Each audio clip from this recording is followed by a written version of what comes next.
Despache, se abre la sesión. Don Patricio nos va a leer los documentos llegados a la comisión. Don Patricio. Gracias, presidente. Se han recibido para esta sesión los siguientes documentos para la cuenta. En primer término tenemos un pareo entre el diputado señor Leonardo Soto con la diputada señora Camila Flores para esta sesión y para todos los efectos. Oficio de la Corporación comunica que se acordó remitir a la Comisión de Constitución el proyecto que prohíbe los conciertos de artistas que promueven la narcocultura y regula la difusión y comercialización de material audiovisual de dichos artistas correspondiente al boletín 16590, inicialmente asignado a la Comisión de Cultura. Oficio de la Corporación comunicando que se remite a la Comisión de Constitución el proyecto de ley que dispone el congelamiento de los bienes que puedan ser utilizados para el pago de rescate en caso de secuestro extorsivo, inicialmente asignado a Seguridad Ciudadana. También, oficio de la Corporación, se acordó remitir a esta Comisión de Constitución el proyecto de ley que modifica el Código Aeronáutico para consagrar el derecho de los pasajeros de transporte aéreo a portar equipaje de cabina sin cobro adicional, una vez que sea despachado por la Comisión de Economía. Oficio de la Corporación comunicando que acordó remitir el proyecto de ley que modifica la Ley 19.620, que modifica normas sobre adopción de menores para garantizar el interés superior del niño y facilitar el proceso de adopción correspondiente al proyecto Boletín 16662, radicado inicialmente en familia. Proyecto también iniciado en moción, que modifica el Código Procesal Penal para establecer la presunción de que la libertad del imputado constituye un peligro para la seguridad de la sociedad cuando se imputen delitos contra la probidad administrativa. Correo electrónico del Ministerio de Justicia y Derechos Humanos comunicando que el señor ministro se excusa de no asistir el día de hoy por encontrarse en comisión de servicio en el extranjero, pero asisten en su representación el señor Jaime Gajardo, su secretario de Justicia, la señora María Esther Torres, jefa de la División Jurídica del Ministerio, y la señora Consuelo Hernández, asesora, y el señor Felipe Rayo, abogado de la División Jurídica. Tenemos algunos oficios del Ministerio de Justicia y Derechos Humanos referido a la glosa 8, programa 1 del Servicio Nacional de Menores de noviembre del año 2023. Oficio de la Subsecretaría del mismo Ministerio referido a las glosas a la Ley de Presupuestos de la Subsecretaría de Derechos Humanos respecto al segundo semestre y cuarto trimestre del 2023. Oficio reservado del Sename referido a la glosa 8, programa 1 de la Ley de Presupuestos 2023. También oficio del servicio, Senda, por el cual remite informes glosas de la Ley de Presupuestos 2023 correspondiente al cuarto trimestre y segundo semestre del 2023. Oficio del Poder Judicial referido a informe de ejecución presupuestaria segundo semestre partida Poder Judicial. Y varios oficios de la Fiscalía Nacional del Ministerio Público, en virtud de los cuales informa la ejecución presupuestaria de distintas glosas de distintos programas del Ministerio que allí se menciona. Todos estos oficios, como se acostumbra, se harán llegar a todos y todos los integrantes de la comisión para que puedan examinarlos con detención. FENADAG hace presente su más enérgica protesta respecto a acciones del Ministerio de Justicia respecto al trato que se ha dado a las observaciones que en tiempo y forma han evacuado sobre el proyecto que se encuentra en tabla en esta sesión. También oficio de FENADAG, por el cual informa que el pasado 24 de enero se ha dado inicio a las conversaciones con la autoridad ministerial que tienen por finalidad incorporar las indicaciones formuladas por nuestra federación. O sea, un poco tiene que ver, más que un poco, totalmente con lo que reclamos que estaban haciendo, al proyecto de ley que se encuentra en tabla. También tenemos correo electrónico de la Federación de Colegios Profesionales Universitarios de Chile, solicitan audiencia para tratar temas relativos a proyectos de ley sobre colegios profesionales. Respecto a este último punto, que requerirá acuerdo de la comisión, señor presidente, se sugiere que hagan llegar por escrito las propuestas que ellos tengan, para que usted la haga presente a la comisión. Después tenemos un reemplazo del diputado señor Calisto, don Miguel Ángel, por la diputada señora Joana Pérez para esta sesión. Gracias, Margarita. Esa es la palabra sobre la cuenta. Se usa la palabra sobre la cuenta. Corresponde entonces iniciar esta sesión para continuar la tramitación en particular.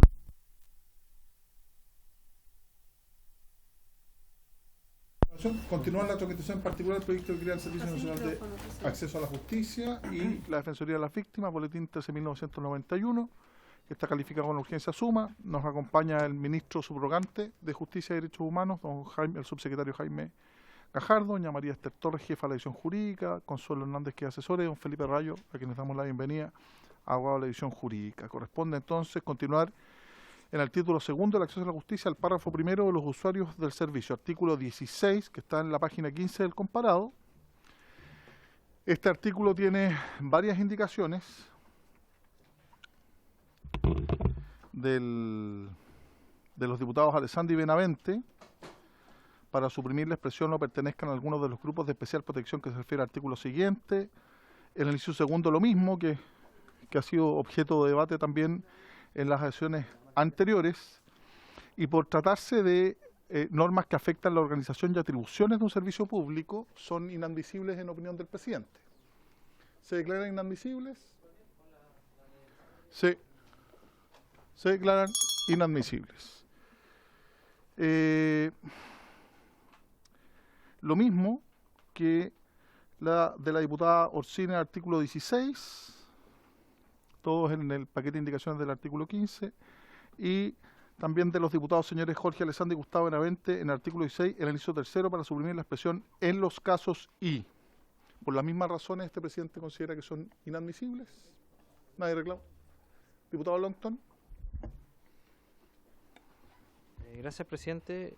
A ver, aquí más que darle una atribución, no está permitiendo que se determine a través de un reglamento. No está creando atribuciones o dándole funciones nuevas a un ministerio. Por lo tanto, me parece que acá sería bueno consultar la opinión de la Secretaría, presidente, porque no está agregándole o incorporándole una nueva función, está suprimiendo. Yo por lo menos no he conocido casos de que cuando se declare la inadmisibilidad de una supresión, Sí. Presidente. Muchas gracias. Lo que pasa es que el texto constitucional se refiere al alcance de una disposición, ya sea suprimiendo o agregando. Por eso este presidente insiste, también con orientación de la Secretaría, de que es inadmisible. ¿Alguien reclama la inadmisibilidad? Yo Se lo reclama reclamo, inadmisibilidad. presidente. En votación la inadmisibilidad. Señor secretario. Perfecto, presidente. Vamos de los señores, número 16 sería. Sí. Gracias. Inadmisibilidad, indicación número 16, para el efecto de la historia de ley, señores Alessandri y Benavente.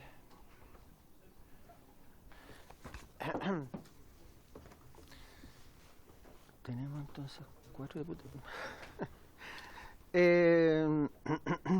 Don Marcos y la Vaca, a favor de la mesa, don Marcos y la Vaca. ¿La misma indicación se declara inadmisible en el artículo 2? Perfecto.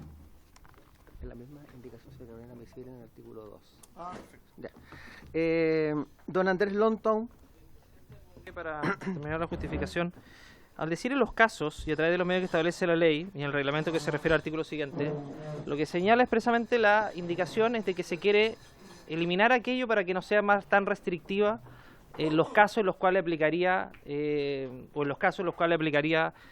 un defensor de las víctimas, de usuarios, pero no tiene que ver con funciones o atribuciones de un servicio. 16. Tiene que ver con los casos a los cuales van a poder acceder los beneficiarios. Por lo tanto, no se le está agregando ni quitando ninguna función o atribución. De hecho, en los casos y no es una función o atribución, así que mantengo mi postura acerca de la admisibilidad, así que a favor de la admisibilidad. Gracias, presidente.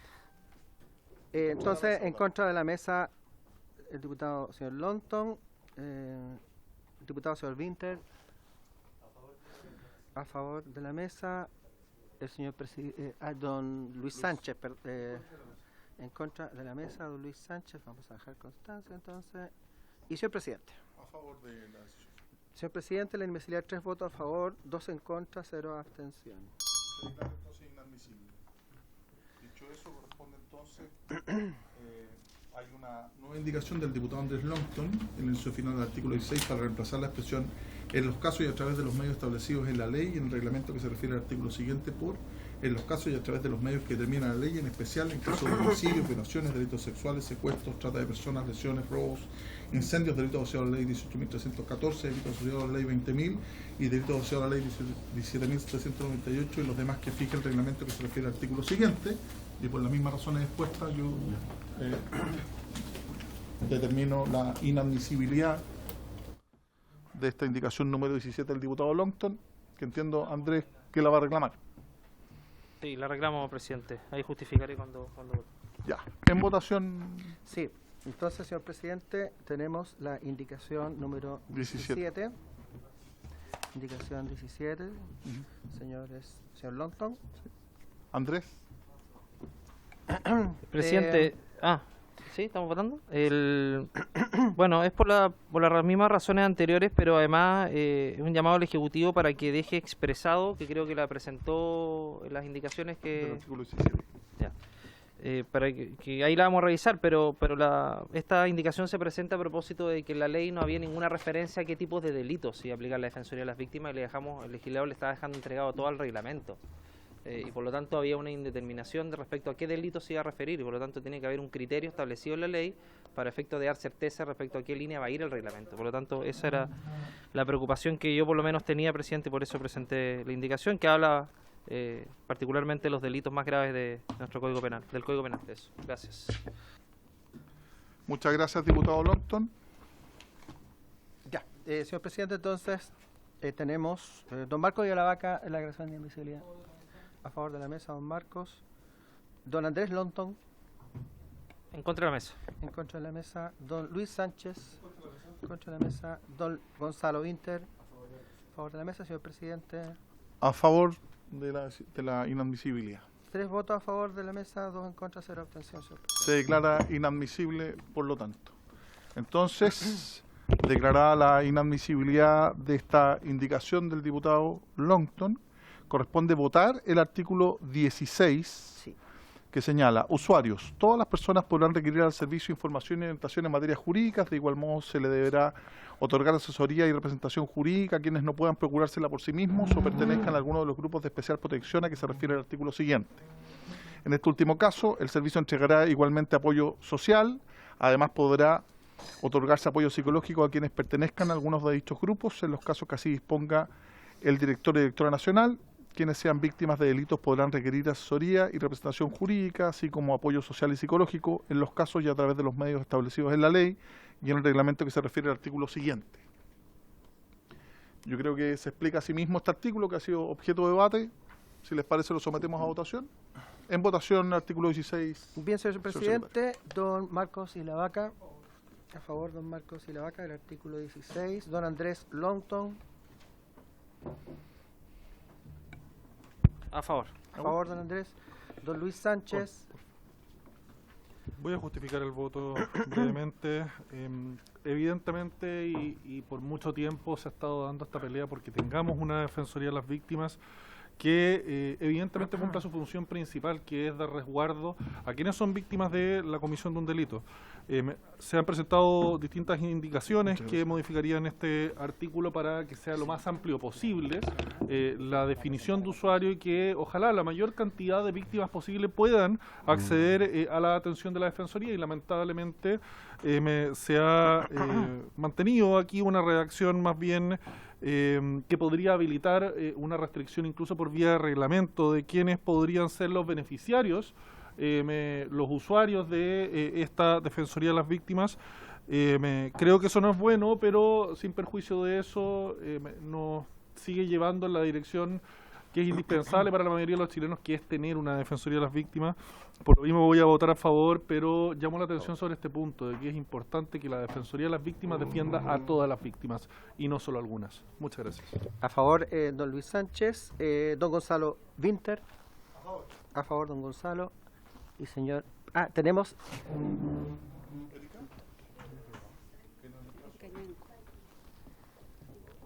No ha llegado. No ha llegado Maite, no ha llegado el reemplazo, pero le solicito la anuencia No a... ha llegado nada, presidente. no ha llegado absolutamente Tenemos que nada. esperar- Hay que esperar que llegue. No ha llegado absolutamente nada. Sí, sí, no ha Sí, llegado nada. no ha llegado absolutamente nada. Vamos a esperar un ratito. Habría que... Bueno. ¿Y mi voto? Ya, perdón, su voto... A favor, señor secretario. A favor, señor presidente. Tenemos 5-0-0.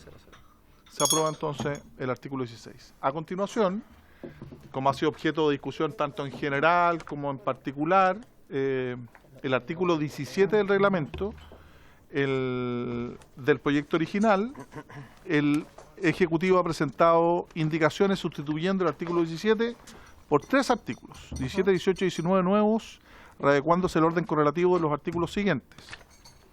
El artículo 17 señala, reglamento, un reglamento dictado por el Ministerio de Justicia y Derechos Humanos, suscrito igualmente por el ministro o ministra de Hacienda. ¿Está ahí? ¿A la secretaría? Definirá que se entenderá por línea de acción y programa y establecerá criterios para la focalización de las prestaciones del servicio, así como para la priorización de la atención de las víctimas de delitos, de conformidad con lo previsto en el artículo 18 y 19 siguientes. El reglamento deberá resguardar en todo caso el pleno respeto de los derechos humanos de los usuarios, reconocidos en la Constitución Política de la República, los tratados internacionales ratificados por Chile que se encuentren vigentes y la legislación nacional dictada conforme a tales normas. El reglamento referido establecerá las causales de término de las prestaciones del servicio y los procedimientos necesarios para su aplicación y fijará los sistemas de control y evaluación que utilizará el servicio para velar porque se cumplan los requisitos establecidos. En tanto el patrocinio de una causa haya sido asumido por otro organismo público u otro abogado patrocinante sin constar su término de revocación, al servicio no le corresponderá otorgar al patrocinado respecto de dicha materia asesoría o representación jurídica. Lo anterior rige también respecto a aquellos grupos que se encuentren especialmente protegidos por la ley o el reglamento en caso de que la asesoría o representación jurídica les sea otorgado por otros medios. La prestación de defensa penal pública a los imputados o acusados por un delito corresponde exclusivamente a la Defensoría Penal Pública y al sistema licitado regulado en la ley número 19.718, que crea la Defensoría Penal Pública. El servicio no prestará asesoría ni representación jurídicas a imputados o acusados en los procesos penales que se sigan en su contra, debiendo derivar las solicitudes que efectúen en dichas calidades a la Defensoría Penal Pública. Lo anterior no obsta a la asesoría y representación jurídica que el servicio pueda prestar a la persona fuera del referido proceso penal. Artículo 18. Focalización en materia de acceso a la justicia. La atención del servicio se focalizará en aquellas personas que no puedan proveerse asesoría y representación jurídicas por sí mismas. Para la determinación de dicha condición se atenderá, entre otras, a la condición de vulnerabilidad en los términos dispuestos en el numeral 3 del artículo 2 de la ley 20.530 y a la calificación socioeconómica efectuada conforme con la información contenida en el registro social de hogares de conformidad con su reglamento. No, es que las va a explicar. Sin perjuicio... Sí, pero tengo que leerla completa. Sin perjuicio de lo indicado en el inciso anterior, el reglamento deberá determinar la existencia de grupos de especial protección que requieran prestaciones específicas bajo criterios diversos a los previstos para la población en general, en razón de la existencia de situaciones que afecten de manera generalizada a un grupo de la población a nivel nacional o local. En estos casos deberá disponerse de asesoría, defensa y representación jurídica especializadas, así como de apoyo social, de acuerdo con las características particulares del respectivo grupo. Además, podrá otorgarse apoyo psicológico a quienes pertenezcan a alguno de dichos grupos, en los casos en que así lo disponga el director o directora nacional. Lo dispuesto en los incisos anteriores no aplicará a la prestación de servicio de atención a víctimas de delitos. Esta se regirá únicamente por lo indicado en el artículo siguiente. Artículo 19.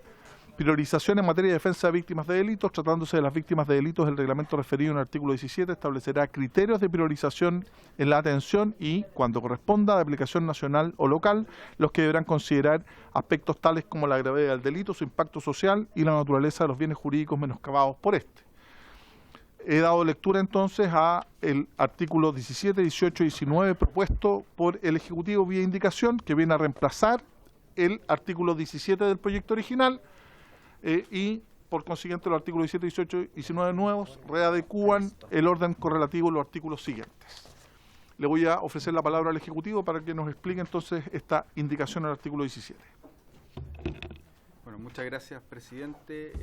Tal y como usted señaló, el Ejecutivo presentó esta indicación que se hace cargo de las distintas observaciones que surgieron en la discusión parlamentaria y también algunas dudas que existían por parte de la Federación Nacional de Funcionarios de las Corporaciones de Asistencia Judicial y distintas asociaciones al respecto. Podemos ver que las indicaciones se dividen en... si volvemos a la anterior.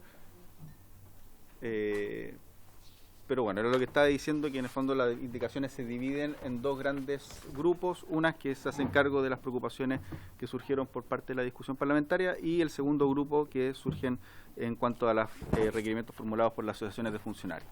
En el primer grupo, que son aquellas que nos hacemos cargo de las preocupaciones de los distintos diputados y diputadas, tal como decía el presidente, el artículo 17 se realizó una separación de temas en el artículo 17, 18 y 19, que son las que se incorporan en la indicación en el artículo 17. Principalmente el objetivo son tres. Distinguir claramente los criterios de atención y focalización a nivel general de lo que es la atención de víctimas de delito. En el fondo, separar ambas cuestiones. Y respecto a la última, en el fondo la atención de víctimas de delito, no restringir o focalizar la atención del servicio en aquellos que no puedan proveerse por sí mismos a través de asesoría y representación jurídica, y solo se ocupa de disponer un mecanismo para establecer los criterios de priorización. El segundo objetivo es prevenir que se interprete que este servicio estaría habilitado en alguna de sus líneas para prestar asesoría o representación jurídica a personas imputadas o acusadas en el contexto de procesos penales que se sigan en su contra. Entonces establece un inciso muy claro y categórico respecto a que aquellas personas son representadas por la Defensoría Penal Pública, porque fue precisamente una de las preocupaciones que surgió a raíz de las conversaciones en la comisión.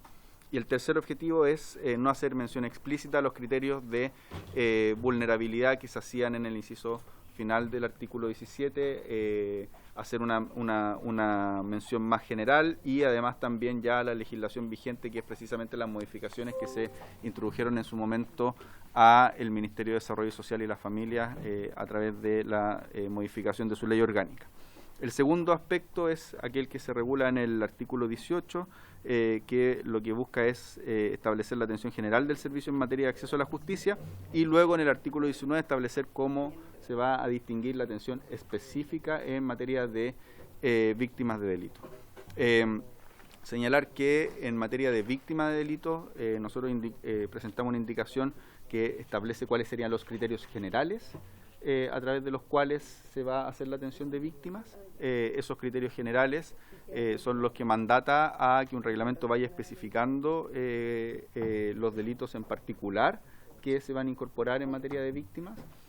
Todo esto para darle la flexibilidad al servicio de ir incorporando o de ir modificando la atención de víctimas, algo que es dinámico, no quedar con eso restringido a la ley. Y en segundo lugar también en razón de, por cierto, no son las víctimas de todos los delitos. Aquí estamos entendiendo criterios generales, que son aquellos principalmente de alta connotación pública, delitos específicos que tienen una lesividad muy grande y que requieren de una atención de víctima, y que además también ya son parte de los programas que se refunden en este nuevo servicio, ¿ya? Que son parte de los programas que ya tiene actualmente la Subsecretaría de Prevención del Delito, o eventualmente algunos de los programas que tienen las corporaciones de asistencia judicial, más, por cierto, otros delitos que se van a ir incorporando precisamente con este objetivo de que sea flexible en el servicio, ir incorporando distintas prestaciones y además también que sean posibles de realizarse. Yo creo que esto es bien relevante. Cuando nosotros tenemos servicios sobrecargados en cuanto a sus funciones, se les presta una mala atención a sus usuarios. Entonces, en esto, si queremos que se preste una buena atención, por cierto, hay que ser realista en cuanto a las funciones que se les entregan.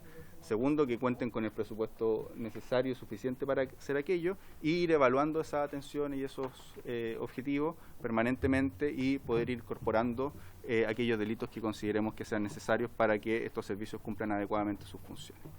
Eso, presidente. Tenemos las indicaciones también en materia de asociación, federaciones, pero son artículos bastante más adelante que quizás podemos explicar en su momento. Muchas gracias, subsecretario. Se ofrece la palabra respecto a estos artículos, diputada Cariola. Presidente, quería solicitar, antes de entrar en el debate particular del artículo, agregar mi votación al artículo 16, que entiendo que lo votaron antes, ¿sí? Favorable, por supuesto, si es que la unanimidad de la comisión me lo permite. ¿Estamos todos de acuerdo? Se No, aprueba por unanimidad. Ok, gracias, presidente. Y quiero aprovechar de preguntar, a propósito de la modificación que se hace, me parece que es importante que para la historia de la ley quede absolutamente claro que, más allá de que no se haga mención explícita a los criterios de vulnerabilidad que finalmente se están modificando, que estos vayan a quedar incorporados de manera clara respecto de la aplicación.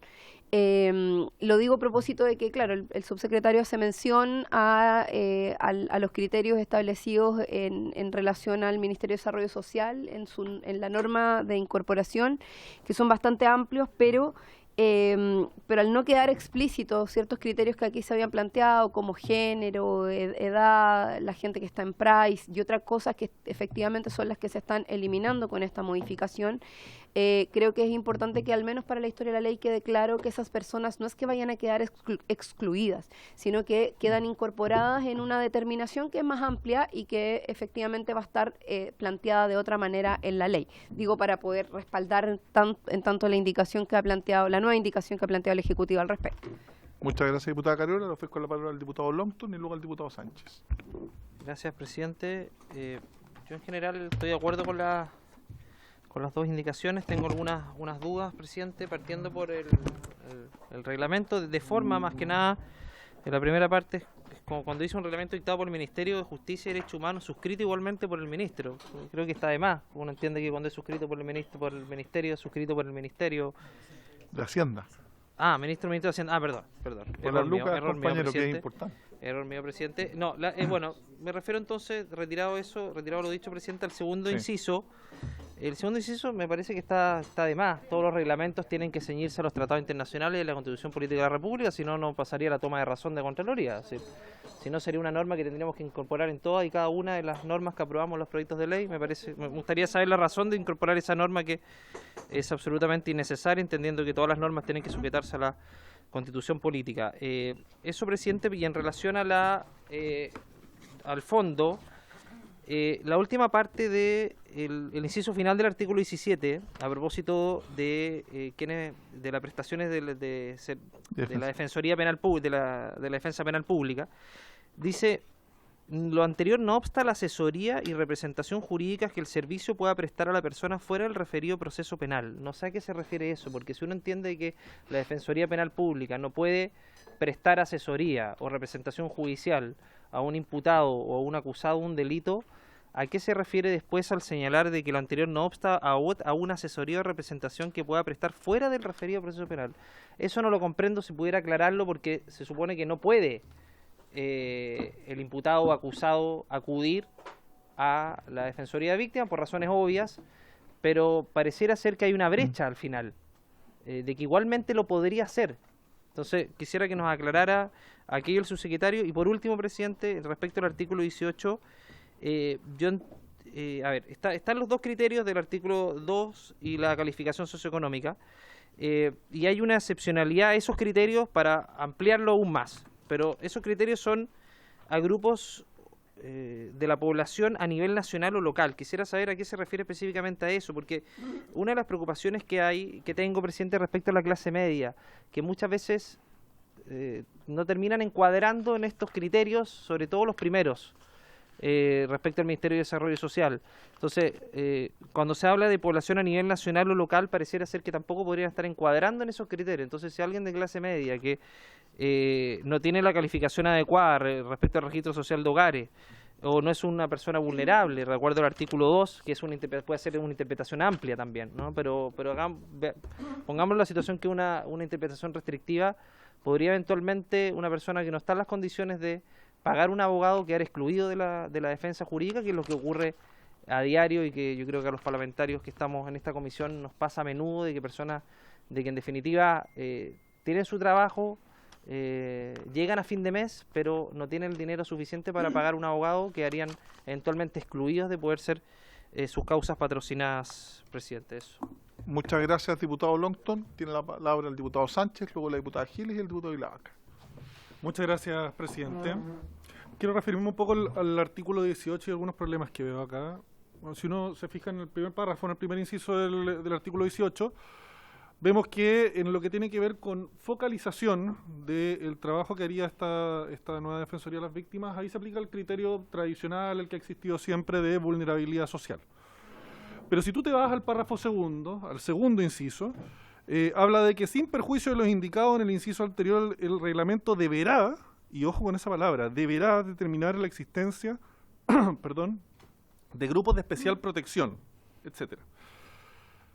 Y Esto tiene que ver con una discusión que es harto más profunda, que es una idea que está sentada en ciertos sectores de la política, de que existen ciertas formas de discriminación sistémica, existen grupos que tienen que ser de especial protección, que la igualdad ante la ley llega hasta como por ahí nomás, y que en realidad tenemos que mirar la sociedad como un conjunto de grupos o subgrupos que tienen que ser vistos cada uno como una unidad y que en el fondo esta idea de que todas las personas somos iguales ante la ley y el derecho funciona como una forma para reconocer los derechos individuales y no esta idea de los derechos colectivos queda de cierta forma relativizada.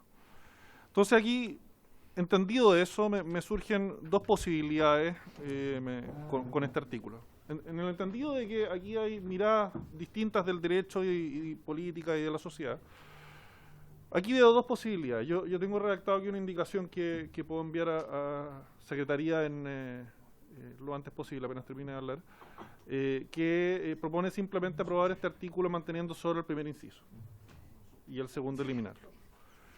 Pero se me ocurre otra alternativa que me gustaría saber si es que el Ejecutivo estaría dispuesto y si hay cierto acuerdo aquí en la mesa, que es que hagamos algo más sencillo que podría ser más de consenso, que donde dice deberá, en la primera línea del segundo inciso, pongamos podrá. Entendiendo que aquí existen efectivamente diferencias y que esto se conecta también con las propuestas y discursos políticos de cada sector, que efectivamente hay algunos que creen que existen grupos de la sociedad que están especialmente segregados, especialmente discriminados por la ley, en el fondo no una cuestión de realidad de vulnerabilidad social, sino que va más allá, que la ley es discriminatoria, que la ley segrega a ciertos grupos y que por lo tanto la ley tiene que tratarnos no todos como iguales, sino que a ciertos grupos con especial protección. Hay algunos que creen eso, yo no soy de esa mirada, entonces que simplemente reconozcamos que esa diferencia existe y que es legítimo también que existan distintas propuestas políticas en esa materia. Y que bueno, si es que hay un gobierno de izquierda pueda ponerse al funcionamiento de la Defensoría de las Víctimas esta lógica de que hay grupos de especial protección y que bueno, si es que hay un gobierno de derecha se entienda que opera la igualdad ante la ley, que el único criterio de focalización en materia de acceso a la justicia en la Defensoría de las Víctimas es el criterio tradicional de vulnerabilidad social y que no se fuerce al reglamento a tener que establecer sí o sí una mirada que no todos aquí en esta mesa compartimos. Yo creo que eso sería quizás lo más democrático, lo más de consenso. Yo puedo mandar de todas maneras una indicación y bueno, que se vote, no sé si estarán los votos para eso, donde se mantenga solo el primer párrafo, pero lo dejo a consideración del Ejecutivo y de la mesa también existirá el acuerdo, para que simplemente en el segundo párrafo cambiemos el reglamento deberá por el reglamento podrá. Muchas gracias. Muchas gracias, diputado Sánchez. Le ofrezco la palabra a la diputada Pamela Giles, luego al diputado Vilavaca y a la diputada Pérez. Dobro dan a todos. Este año soy una abuela croata, además de todas mis demás condiciones. Quiero desearles que tengamos un feliz año y productivo año legislativo. Quiero pedirle además al señor presidente que sea tan gentil de anexar mi votación al artículo 16, que entiendo que se aprobó por unanimidad, positiva por cierto. Quiero lamentar que iniciemos la legislatura este año con la ausencia del ministro de Justicia en esta reunión. Vuelvo a insistir en uno de mis mantras, con los que ustedes ya están familiarizados. Uno de ellos, como saben, es el de que los acuerdos se toman acá y no en comisiones fuera de este espacio, digamos, o en reuniones con asesores, como es, por ejemplo, el tratamiento que de manera nefasta se le ha dado a la ley de inteligencia, a la propuesta por parte del Ministerio del Interior. Lamento que no esté acá el Ministro de Justicia una vez más. Hemos tenido a finales de la legislatura pasada delegaciones del Ministerio que van descendiendo en su rango, y quiero recordar que el Ministro de Justicia es hoy uno de los ministros peor evaluados de este gobierno, ya en general mal evaluado el gobierno y sus ministros, y me parece que sería bueno que su actitud cambiara y estuviera presente donde tiene que estar el ministro, que es colegislando. cuando hablamos, por ejemplo, acá de la opinión del Ejecutivo, en realidad es en sentido figurado, porque la opinión del Ejecutivo la representa en esta comisión el ministro, ¿ya?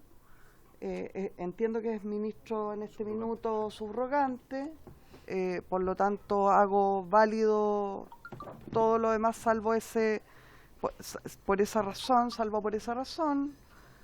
con la presencia, me estoy refiriendo por supuesto al ministro de Justicia no subrogante, sino que al ministro de Justicia titular en lo que he señalado. Por último, cuando respecto de la propuesta que acaba de hacer por su intermedio el diputado Sánchez, yo prefiero deberá, por razones obvias, y por lo tanto no sé si será necesario, porque me parece que con mi opinión no tienen los votos. Muchas gracias, diputada Giles. Diputado Marco Ilavaca. Luego la diputada Joana Pérez.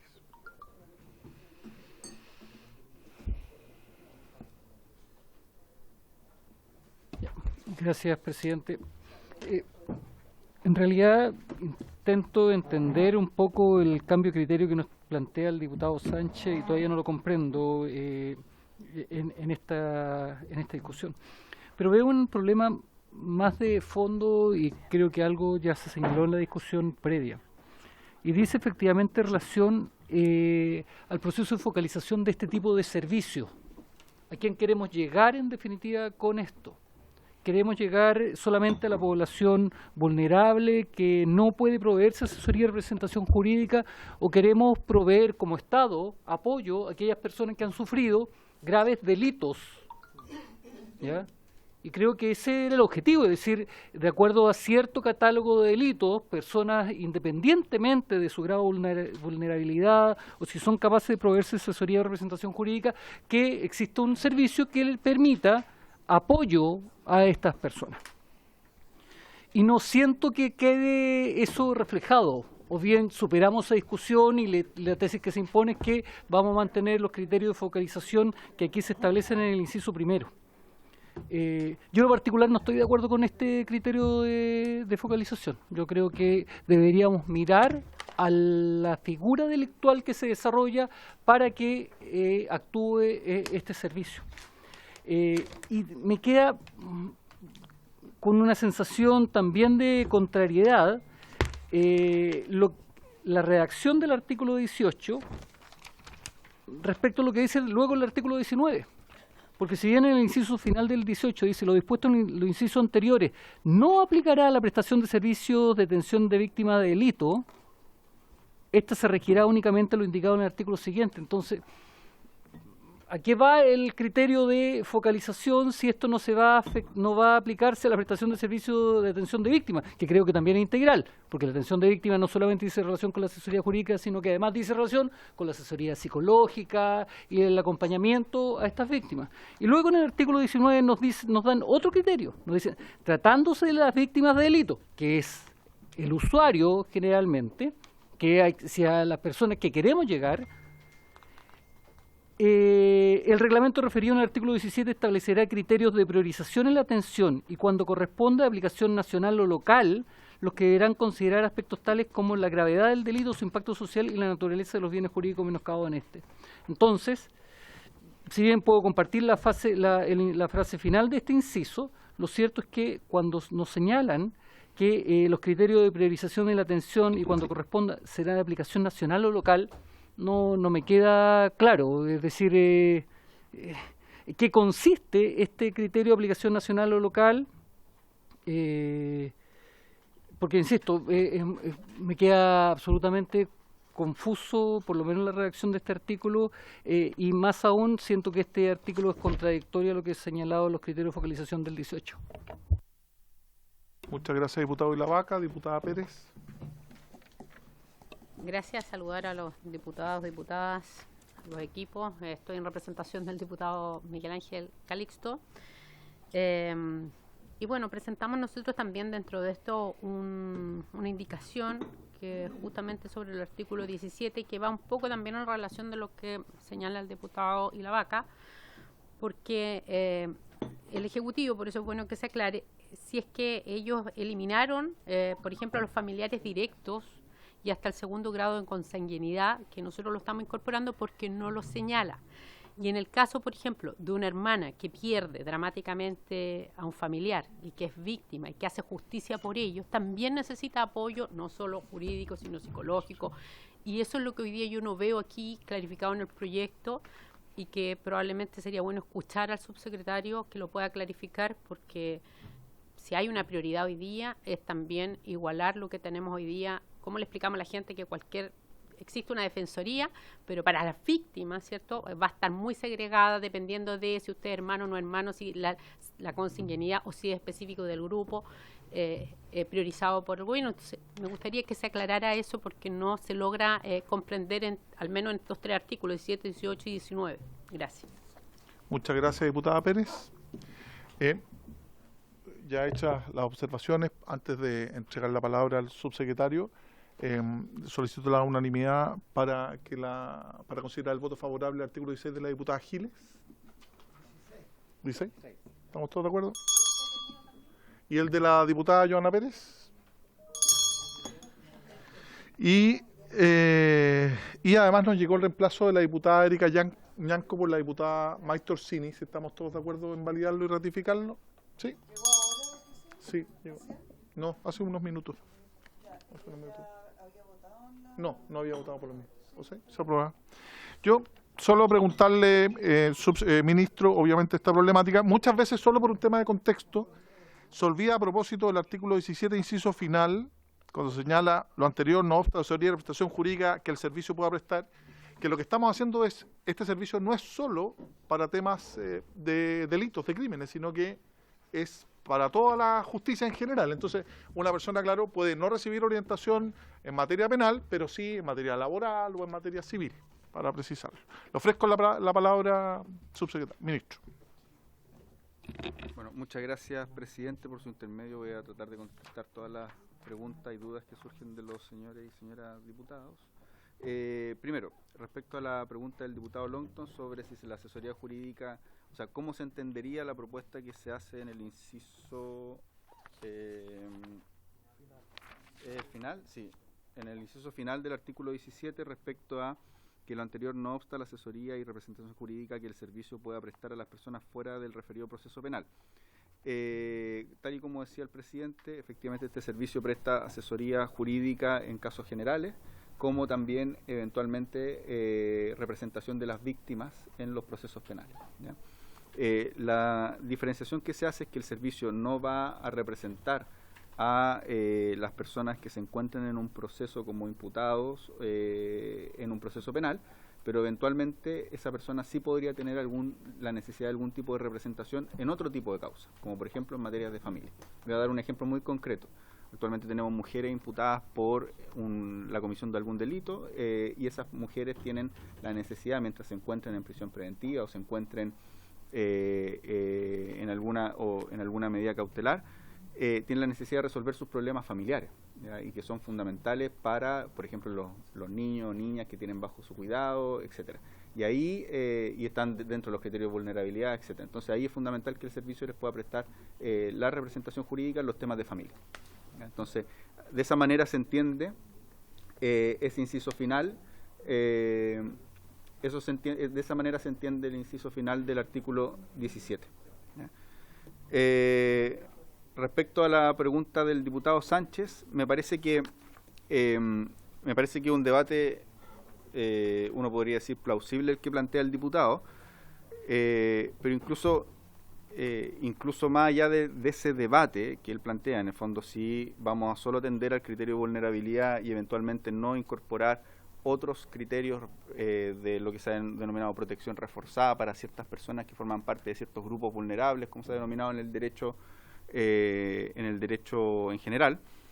Me parece que lo que plantea el diputado puede ser, como les digo, atendible, sin embargo, obsta a obligaciones internacionales que tiene el Estado de Chile en razón de convenios internacionales que se encuentran vigentes. Entonces tenemos la Convención de Derechos del Niño, la Convención Internacional para Personas en Situación de Discapacidad, la Convención para para personas mayores a nivel latinoamericano. Entonces, tenemos tratados internacionales, es decir, que forman parte de nuestro derecho interno, que obligan a una protección reforzada en ciertos casos. Y de hecho, si nosotros vemos, esas protecciones reforzadas se han ido, y el legislador ha ido paulatinamente incorporándolas al derecho chileno a medida o conforme a la ley. Entonces, por ejemplo, para concretizar o efectivizar la Convención de Derechos del Niño, hace muy poco, a finales del año 2021, y que entró en vigencia durante el mes de marzo del año 2022, está vigente la Ley de Garantías de Derechos de la Niñez, que establece precisamente una obligación reforzada en el caso de niños, niñas o adolescentes, ¿ya? Lo mismo en el caso de personas mayores y lo mismo en el caso de personas en situación de discapacidad. Entonces, uno diría que en ese sentido nuestro Estado tiene obligaciones reforzadas que coinciden muchas veces con las prestaciones que realizan los servicios públicos. Entonces, por ejemplo, nosotros en la Corporación de Asistencia Judicial tenemos líneas específicas de atención para niños, niñas y adolescentes. Tenemos que nos obliga concretamente la Ley de Garantía en razón de esta cadena normativa que ha ido aprobando nuestro Estado, es decir, en razón de la aprobación de la Convención a comienzos de los años 90, en razón de la aplicación de la Ley de Garantía, y a nivel administrativo nuestro servicio tiene unas líneas específicas de trabajo a través de las corporaciones de asistencia judicial para niños, niñas y adolescentes especialmente vulnerados en sus derechos, y además para representación jurídica tal y como mandata el artículo 52 de la Ley de Garantía. Lo mismo en el caso de personas en situación de discapacidad, lo mismo en el caso de personas mayores, es decir, eso es precisamente lo que se busca plasmar en el artículo 18, inciso segundo, en el cual, y por eso tiene el verbo de deber y no de podrá.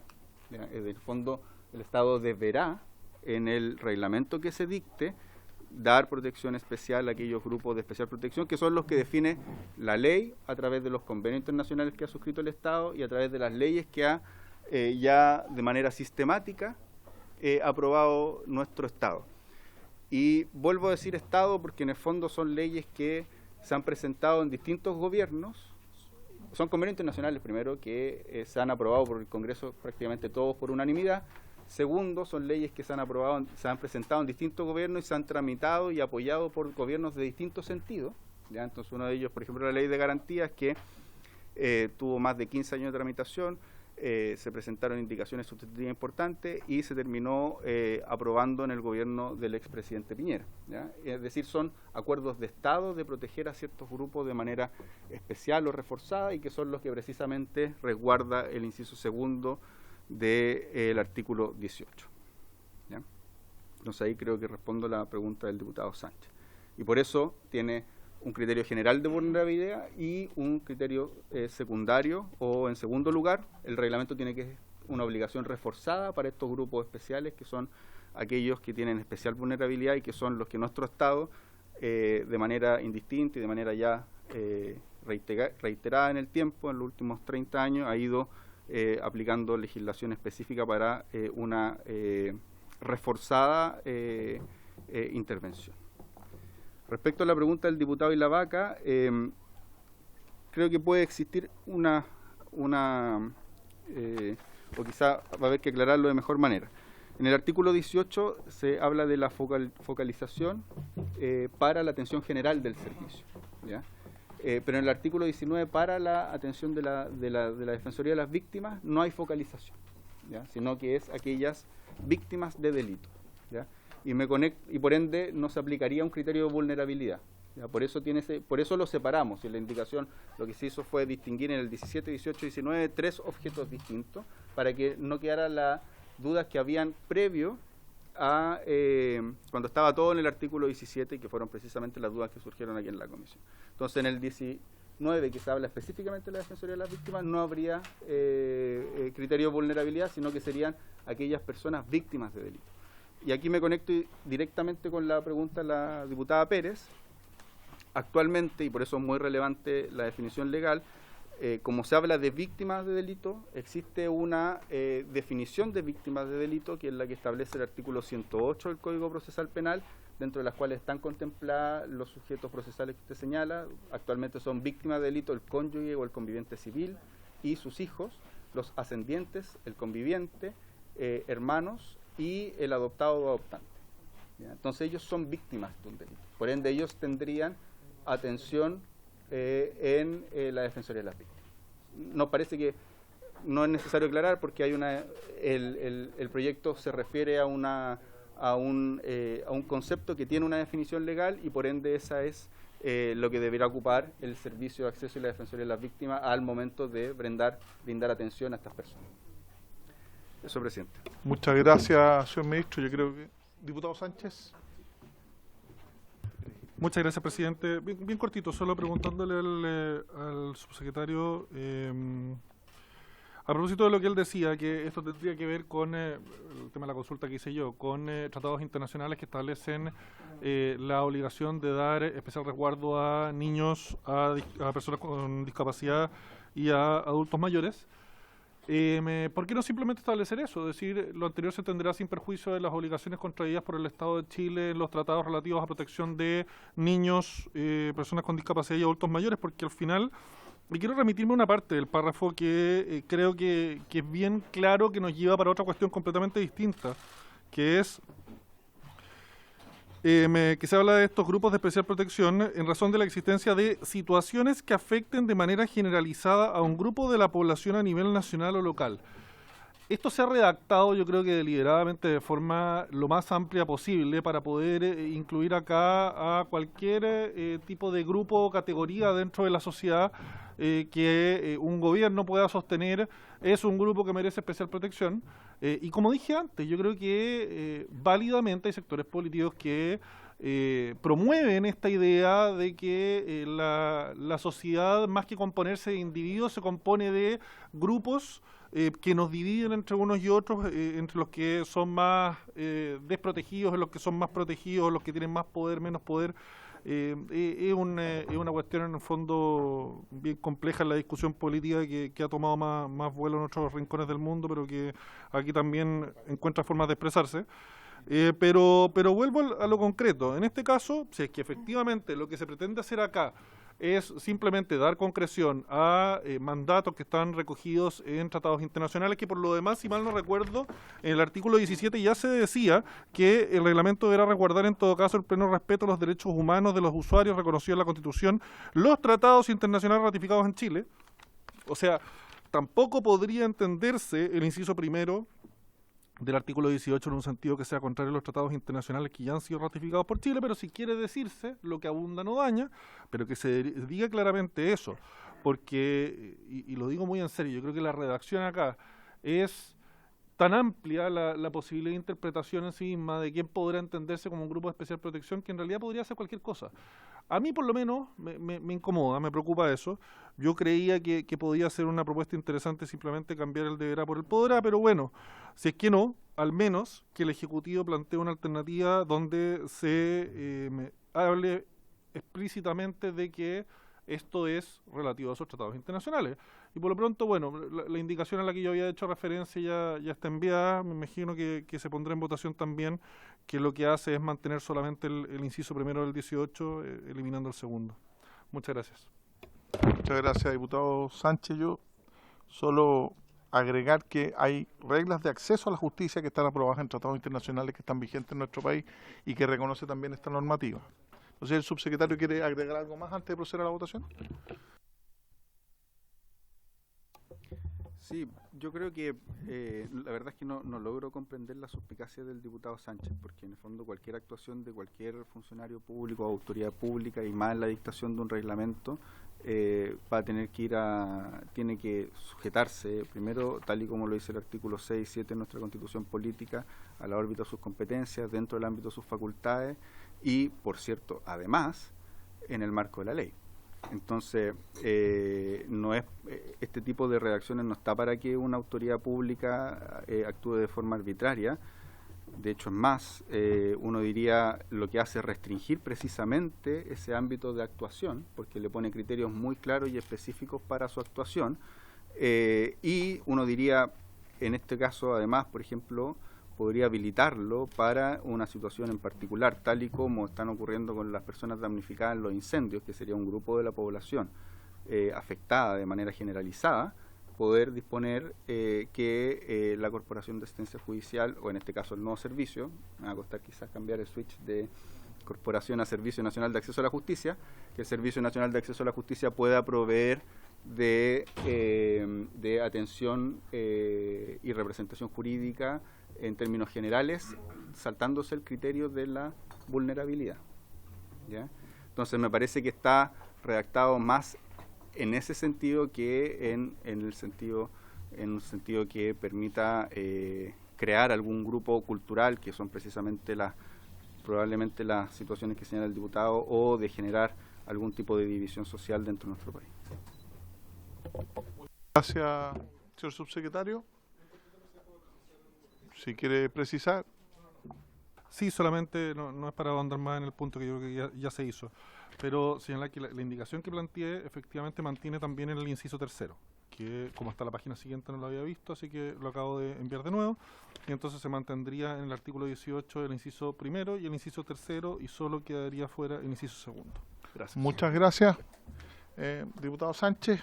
Conforme establece el reglamento y por disposición de este presidente, vamos entonces a proceder a votar las indicaciones propuestas por el Ejecutivo, reemplazando el artículo 17 del proyecto original por los artículos 17, 18 y 19.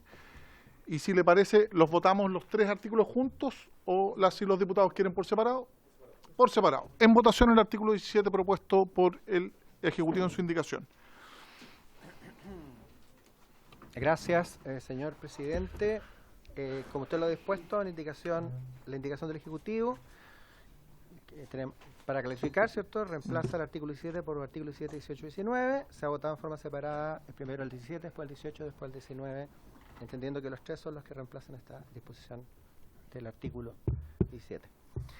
Don Jorge Alessandri, indicación del Ejecutivo, artículo 17. Al final, por favor. Al final, don Jorge. Don Gustavo Benavente.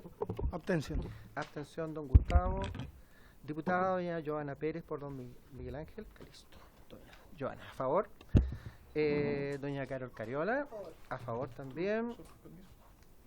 Don Marcos Silavaca, a favor. Doña Pamela Giles. Pamela, no está. Señor presidente, como señalé, me parece que estos tres artículos resuelven bien el problema que se nos planteaba con el reglamento y que debatimos largamente, y por lo tanto yo voy a votar los tres artículos a favor. A favor, diputada doña Pamela Giles. Don Andrés Longton, ¿no está don Andrés, me parece? No está don Andrés. Don 17. Doña Erika Ñanco. Sí. Artículo 17. A favor, doña Erika. También. Don Luis Sánchez, artículo 17. Muchas gracias, señor secretario. Sobre el 17, mire, lo único que me preocupa es la parte final, cuando dice que lo anterior no obsta la asesoría y representación jurídica que el servicio pueda prestar a las personas fuera del referido proceso penal, en relación con la posibilidad de que se pueda prestar esta asesoría jurídica a quienes no sean víctimas.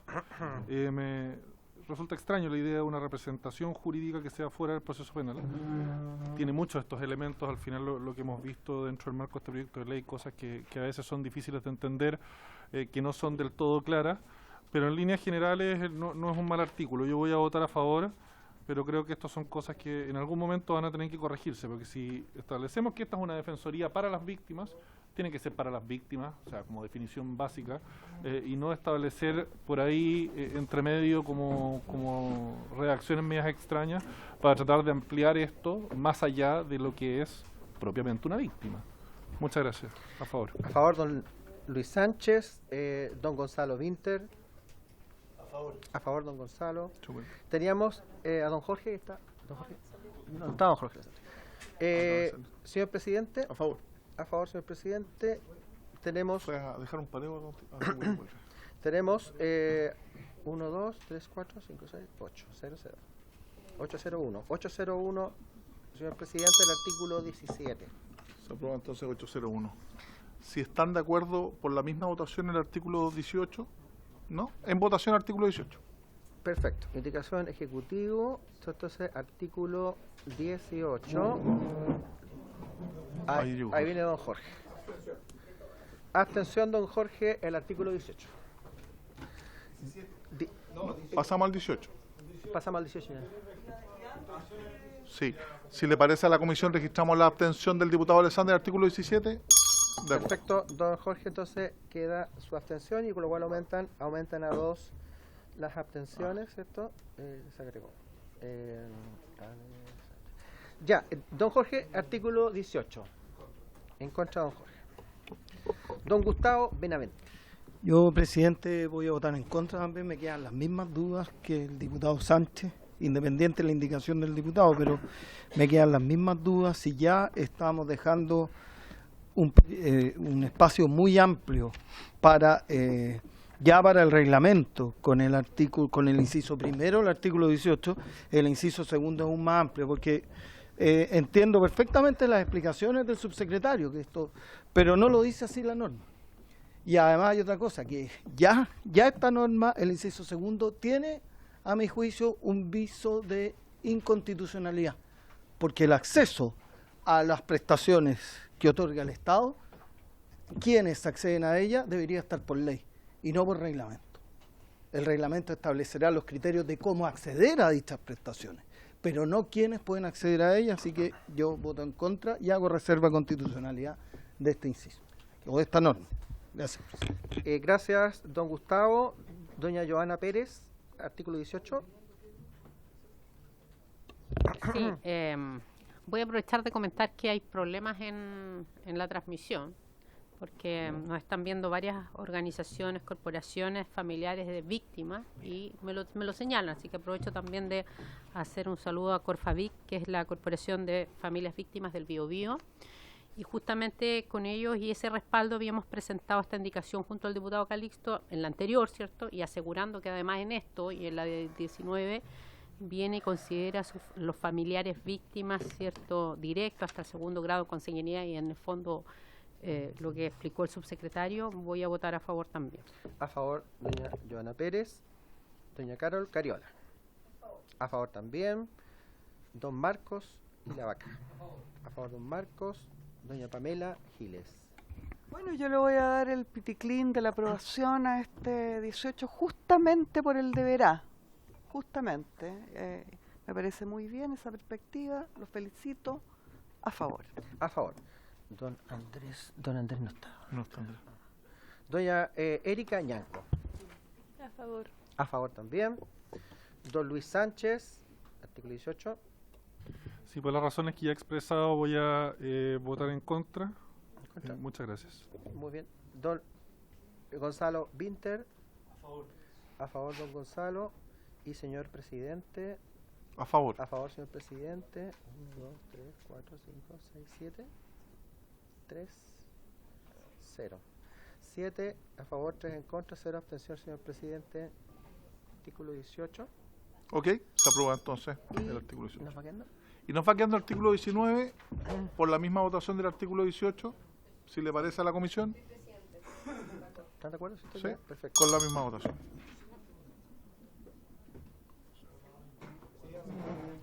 La acepción de Piticlin es un tema.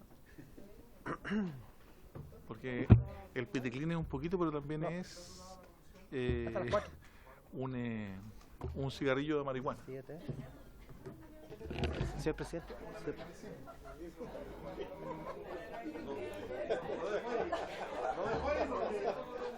Una excepción, un diccionario de americanismos, cigarrillo de marihuana o de otra droga. Presidente, en consecuencia se entiende rechazadas todas las indicaciones recaídas. Por haberse aprobado el artículo 17, 18 y 19, se entienden por consiguiente rechazadas por incompatibles todas las indicaciones propuestas del artículo 17, que son las indicaciones 18 a 25 más la del diputado Sánchez, que contiene en la página 18 a 20 del comparado. A continuación corresponde tratar, señor secretario, el artículo 18. ¿Qué ha pasado a ser 20? Que ha pasado a ser 20. Sí. Artículo 20, acreditación del beneficio de asistencia jurídica gratuita. Los usuarios del servicio gozarán por el solo Ministerio de la Ley del beneficio de asistencia jurídica gratuita, que se refiere al artículo 591 del Código Orgánico de Tribunales. El beneficio de asistencia jurídica gratuita se acreditará con el certificado respectivo del servicio, emitido en soporte de papel o en formato electrónico, el cual se individualizará al usuario, y el procedimiento judicial o asunto en que se hará valer. Este artículo 18 original, actual 20, no ha sido objeto de indicaciones y si le parece a la comisión lo aprobamos por unanimidad de los presentes. Sí. El 20. Que es el artículo 18 que consta en la página 20 del comparado.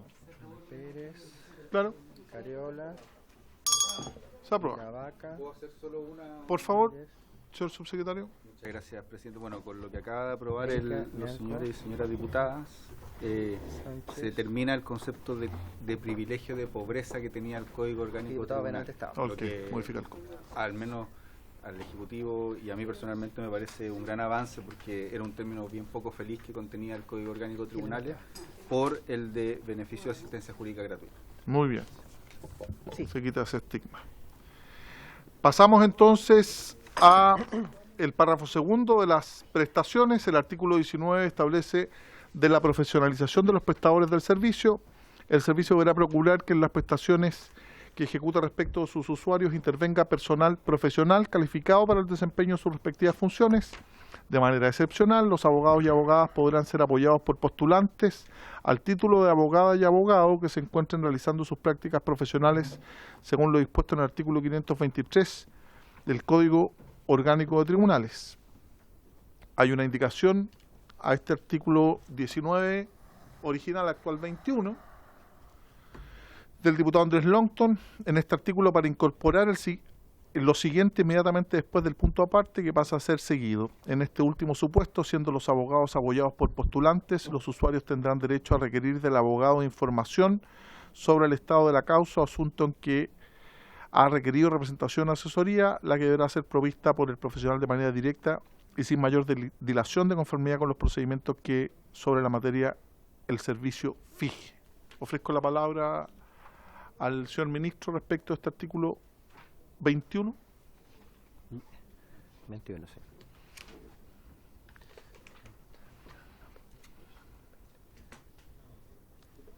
Don Felipe, por favor. En este caso, Sí. si esto es incompatible, puedo votar esto y después esto. Por su intermedio, señor presidente, voy a referirme a la indicación del diputado Longton. Nos parece que la indicación del diputado Longton aspira a un objetivo deseable, como es la profesionalización de la defensa de las víctimas. Sin embargo, también tenemos que reconocer que establece una carga, un deber que puede resultar incompatible con la organización interna que pueda tener el servicio, ¿ya? No hay que desconocer que los centros de asistencia jurídica actualmente pueden tener hasta 1 o 2 abogados en lugares extremos, entonces decir que esa persona solamente se puede dedicar a la defensa de víctimas puede ser algo que, digamos, con los recursos disponibles, y ahí también hay un tema de eventual compromiso de gasto fiscal, sea difícil de sostener, de cumplir, sin perjuicio de que digamos, eso sea algo deseable, digamos, si es posible. Eso. Gracias. Atendido lo planteado por el Ejecutivo, esta indicación sería inadmisible por referirse a organización y atribuciones de un servicio público y en segundo lugar también por tener asociado cargo fiscal de manera indirecta. No sé si estamos de acuerdo en declarar inadmisible. ¿Alguien quiere reclamar la inadmisibilidad? ¿Sí? Por las razones expuestas por el Ministerio. ¿Alguien reclama la admisibilidad? Se declara inadmisible. Diputada Pérez. Yo quería señalar que aquí yo quise presentar una indicación, no lo hice porque entiendo que hay un trasfondo, pero me gustaría que el Ejecutivo se hiciera parte de explicar bien, porque muchas familias no quedan conformes cuando solo hay postulantes a cargo de sus causas. Y aquí se entiende que a veces hay una justicia de primera categoría, otra de segunda categoría, y todos sabemos que los abogados, para ser abogados, necesitan prácticas. Y yo lo entiendo así, pero asumiendo que estamos viendo un nuevo servicio acorde a las necesidades que nos entrega el país en materia de víctimas, me gustaría que pudiéramos clarificar eso, cómo lo van a regular el reglamento, para garantizar lo que por una parte plantea el diputado Longton, por otra parte reclaman las víctimas, y nosotros como Estado y legisladores hoy día necesitamos garantizar el derecho a la información, el que abogados estén siempre detrás de esto y no solamente se le mande con un estudiante, o sea, ¿cómo garantizamos aquello? Y yo al menos hablo desde mi región del Biobío, que hoy día renunció, está Céfala, no sé si hasta hace poco al menos estaba Céfala el servicio del CAG. Entonces creo que hay problemas. O sea, no sé si tampoco Seremi tenemos todavía, pero lo que quiero decir es que tenemos dificultades y a nivel regional estas se reproducen. ¿Ya? Gracias. Muchas gracias, diputada Pérez. Se ofrece la palabra. Antes de proceder a la votación, entonces, de artículo 21 nuevo, del nuevo artículo 21, le ofrezco la palabra al subsecretario para que se haga cargo de lo planteado por la diputada Pérez. Sí, muchas gracias, presidente, por su intermedio. Bueno, tal como señala la diputada, efectivamente, la profesionalización del servicio que entregan las corporaciones de asistencia judicial actualmente ha sido un largo anhelo. Eso se ha ido cumpliendo en distintas etapas, primero por ya sea modificaciones legales que establecen la obligatoriedad de quienes comparezcan en los procesos judiciales requieran ser abogados y eliminar la posibilidad de que comparezcan, por ejemplo, postulantes. Eso se hizo en la reforma de familia, se hizo en la reforma laboral que ya están en vigencia, y eso implicó también la profesionalización de las corporaciones, al menos en esas materias, ¿ya? Este proyecto de ley lo que hace es recoger esa aspiración, traducirla a una norma legal. El artículo 19 es bastante clara en el sentido de que las prestaciones tienen que ser realizadas por profesionales, es decir, abogados o abogadas. Dice profesionales porque eventualmente hay otro tipo de prestaciones también que pueden desarrollar psicólogos, asistentes sociales, ¿ya? Pero señala profesionales, ¿ya?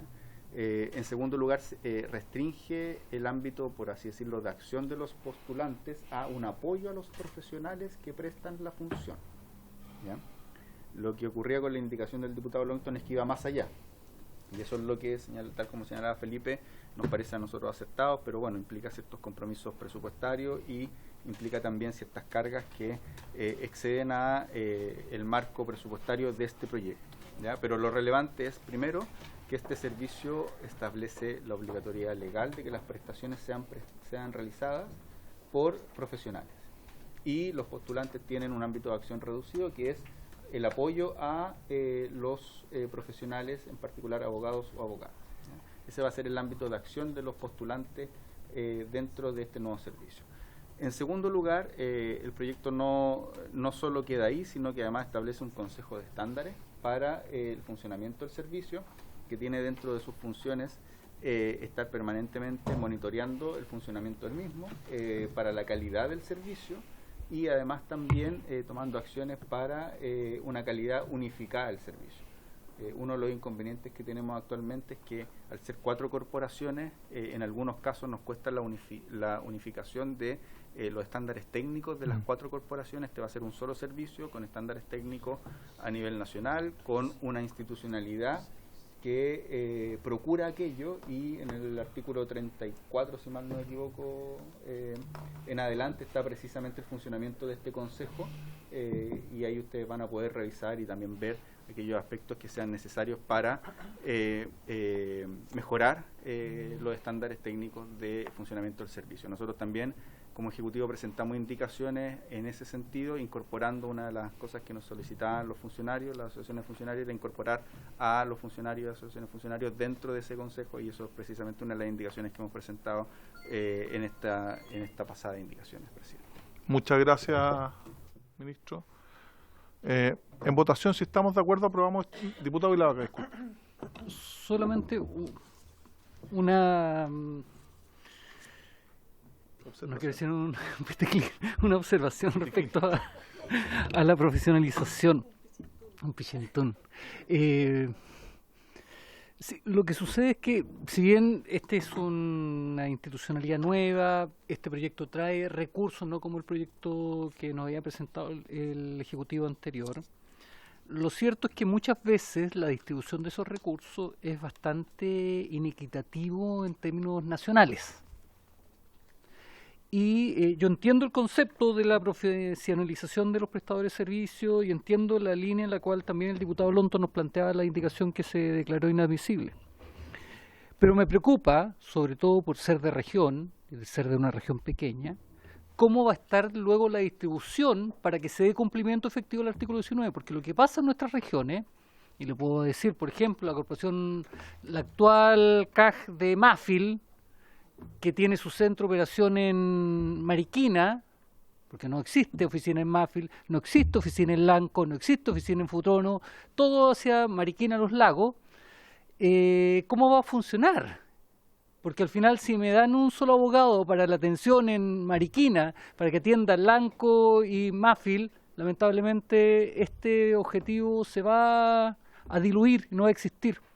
Entiendo que en Santiago va a existir mayor preocupación por la cantidad de habitantes, pero nuestra realidad territorial es diferente. Y sobre todo en aquellas regiones más rurales, me preocupa la implementación posterior de esto y ojalá, y ahí estaremos velando cuando empiece la discusión ya en el proceso de implementación, para que cada una de las comunas de las regiones más pequeñas de nuestro país también tengan este gran objetivo que esperamos se cumpla. Gracias, diputado Vilavaca.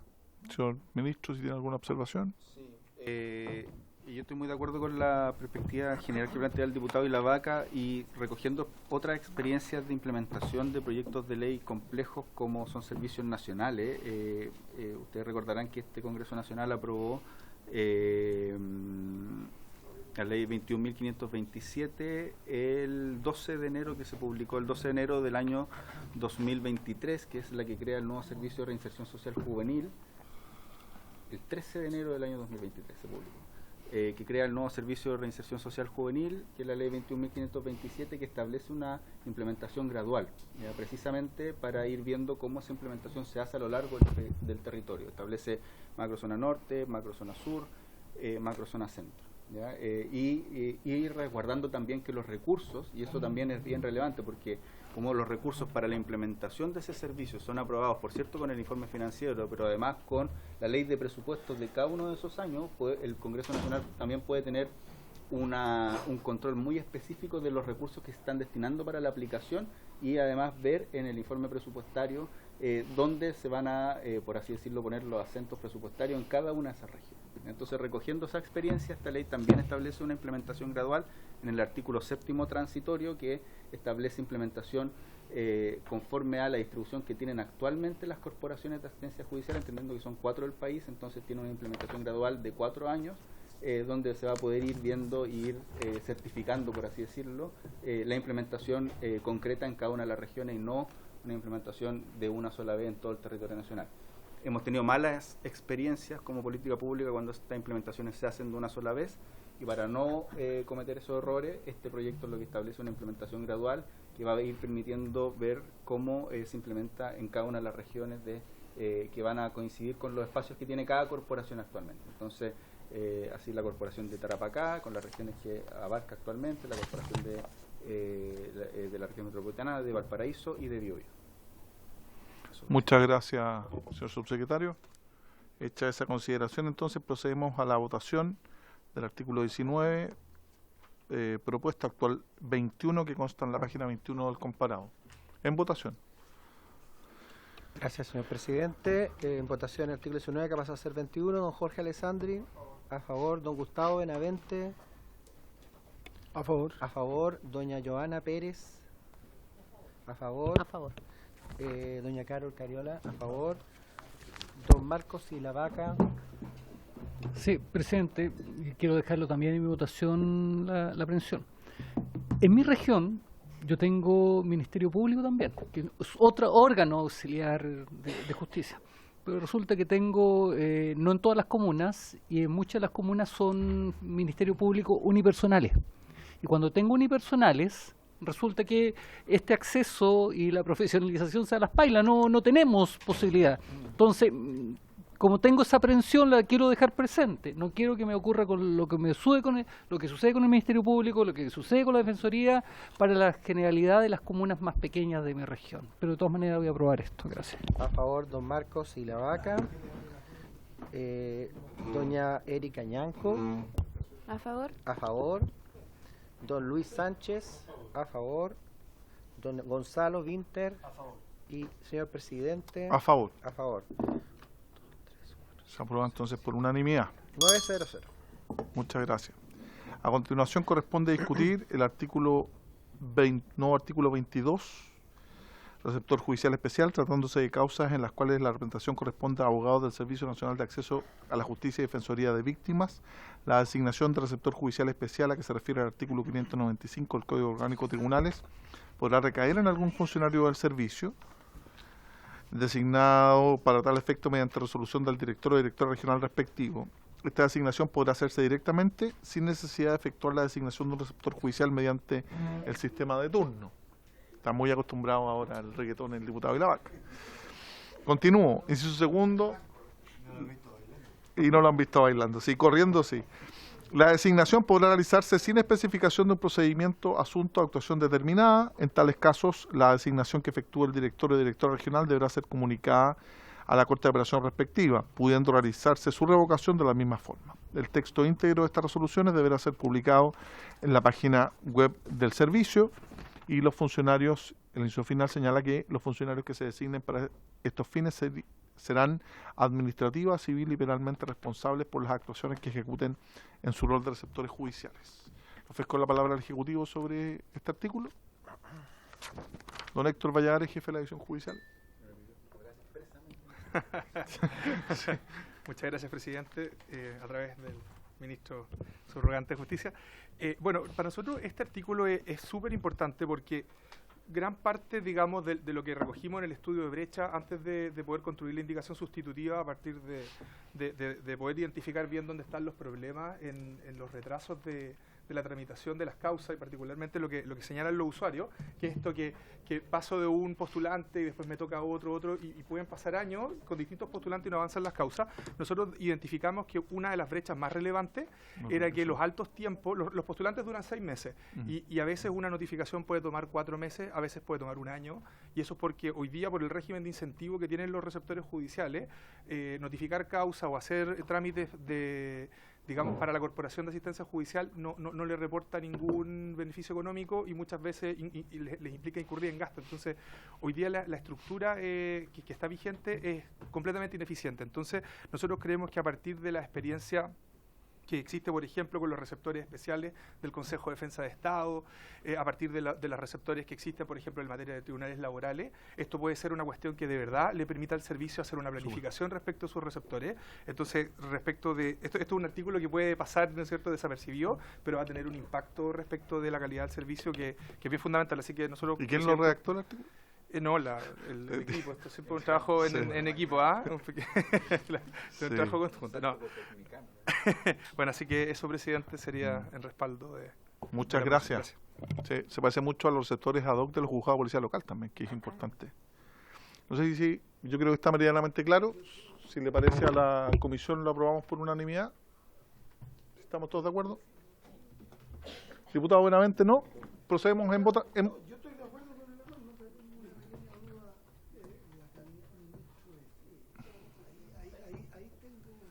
Diputado Benavente, le ofrezco la palabra antes de proceder a la votación. Diputado Benavente, le ofrezco la palabra antes de la votación. ¿Sí? No sé si... Porque en definitiva el receptor es un ministro de fe, o sea, no es quien solamente realiza una... Y yo estoy de acuerdo con esto de simplificar, y antiguamente cuando yo hice la práctica hace 2 años atrás, en blanco y negro, en realidad, era un problema, sobre todo una prueba de testigo y un receptor y nadie lo pescaba uno hablando. Pero a mí me hace ruido el tema de la calidad de ministro de fe. Ahí yo topo, sobre todo en aquellas diligencias, bueno, siempre un ministro de fe, tanto para la notificación, etcétera. Entonces ahí me hace ruido un poco este tema. Muchas gracias, diputado. ¿Y la vaca también? Sí, presidente. Respecto a eso, a mí no me hace duda.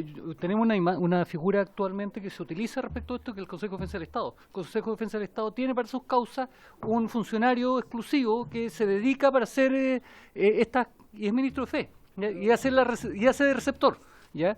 Lo que sí me preocupa en esto es que yo entendiendo que es una tremenda norma y va a ayudar, dice relación con la estructura del servicio. Vamos a tener, porque cuando ustedes me dicen que se va a establecer mediante sistema de turno, yo entiendo que va a ser rotativo entre los funcionarios. Entonces, cuando tú sobrecargas a funcionarios con una labor tan importante, creo que no es bueno. Yo creo que debería tener cada servicio, cada regional o cada una de las oficinas, una persona especialmente dedicada a ser receptor judicial, por la importancia de la labor, ¿ya? Y si viene incluido en el informe presupuestario, creo que está todo bien. Gracias. Muchas gracias. Yo creo que está incorporado. Yo no quisiera precisar que un ministro de fe es una persona que tiene la facultad para certificar o acreditar un hecho específico dentro del marco de su competencia, obviamente, sobre todo en materia de notificación, de absolución de posiciones, como plantea el diputado Benavente. No sé si tiene alguna observación en el Ejecutivo, procedemos a la votación. ¿Sí? Por favor, don Héctor. No, yo creo que lo que plantea el diputado Benavente a través suyo, presidente, es valioso en el sentido que nos permite explicar bien por qué estamos ocupando, digamos, esta redacción y no otra. Nosotros, digamos, estamos haciendo una referencia que a propósito, como lo señalaba el diputado Ilavaca, presidente, a través suyo, era similar a la estructura de lo que existe hoy día en el Consejo de Defensa del Estado, y efectivamente la calidad de ministro de fe uno lo podría dar por entendido, dado que hay un reenvío a la norma del artículo 595 que se hace referencia a eso, pero digamos, son ministros de fe, digamos, en tanto y cuanto, digamos, las gestiones que realizan de notificación específicamente dentro del servicio, digamos, no es una habilitación general, pero efectivamente estaría incorporado de forma indirecta por la vía del reenvío, diputado. Y no, bueno, y respecto de lo que señala el diputado Ilavaca, yo creo que también, y ya lo valoró el ministro de Justicia, de que es valioso, digamos, todas las cuestiones de implementación. Si bien la ley, digamos, por la naturaleza, digamos, no puede entrar en el nivel de detalle, claramente el director implementador y el primero va a tener que tener en perspectiva, digamos, todas las cuestiones relativas a la realidad territorial. Por lo mismo es que, y así lo argumentó Felipe Rayo de la División Judicial, para nosotros era importante que no quedara tan restringida la posibilidad de los abogados, por ejemplo, solamente hacer gestiones penales, porque, por ejemplo, a veces en la zona de Mafil la demanda de temas penales no da como para cubrir de tiempo completo, entonces queda un cuarto jornada que permite hacer contratos y otras cosas, pero eso claramente yo creo que hay que recogerlo y va a ser parte del equipo de implementación. Muchas gracias. Yo creo que están resueltas las consultas. Si le parece a la comisión, aprobamos por unanimidad el nuevo artículo 22, entonces. Se aprueba por unanimidad. A continuación, 900. A continuación corresponde votar o discutir el artículo 21, que está en la página 22, que es el nuevo artículo 23. De la información, orientación y de la asesoría y representación jurídica. Se entenderá por información o orientación en derechos aquella prestación destinada a atender y resolver necesidades jurídicas mediante la entrega a nivel individual o colectivo de orientación e información legal y la educación y promoción de derechos. La asesoría jurídica comprende todas aquellas prestaciones destinadas a la solución de una necesidad o conflicto jurídico, comprendiendo la definición de la estrategia jurídica para el caso particular, las gestiones necesarias para su ejecución, así como la utilización de mecanismos colaborativos según corresponda. El otorgamiento de representación jurídica comprende el ejercicio de derechos y la interposición de acciones por parte del servicio en representación del usuario ante las instancias judiciales destinadas a conocer y resolver la pretensión o conflicto jurídico existente. El servicio podrá, en un mismo proceso judicial, otorgar patrocinio a personas que tengan intereses jurídicos contrapuestos, siempre que todas aquellas cumplan con los requisitos establecidos para ser usuarias del servicio. En este caso, el servicio deberá organizarse a efectos de asegurar la debida lealtad en la defensa de los intereses que le han sido encomendados. Este artículo 23 nuevo, original 21, no ha sido objeto de indicaciones y le quería proponer a la comisión que lo aprobáramos por unanimidad. ¿Lo vamos por unanimidad? Se aprueba por unanimidad. A continuación, corresponde tratar el artículo 22.